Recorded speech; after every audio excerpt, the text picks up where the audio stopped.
નમસ્કાર મિત્રો, મારી ચેનલમાં તમારું સ્વાગત છે।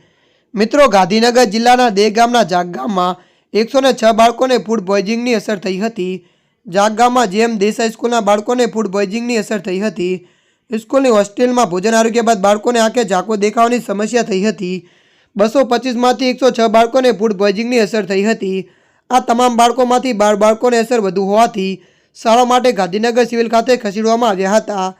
પ્રાપ્ત વિગતો પ્રમાણે દેગામના જાગગામમાં જેમ દેસાઈ સ્કૂલના 106 બાળકોને હોસ્ટેલમાં જમ્યા બાદ ફૂડ પોઈઝનિંગની અસર થઈ હતી। સ્કૂલના 225 બાળકોમાંથી 106 બાળકોએ જમ્યા બાદ આંખે ઝાંખું દેખાવાની ફરિયાદ કરી હતી। ત્યારબાદ તેમાંથી 12 બાળકોને અસર વધુ હોવાથી તાત્કાલિક ગાંધીનગર સિવિલ હોસ્પિટલમાં સારવાર માટે ખસેડવામાં આવ્યા હતા।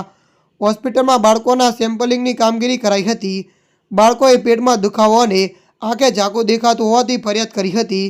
સિવિલ હોસ્પિટલના ડૉક્ટરોએ બાળકોને તપાસ્યા હતા। ત્યારબાદ તેમને સારવાર આપીને ઓબ્ઝર્વેશનમાં રખાયા હતા।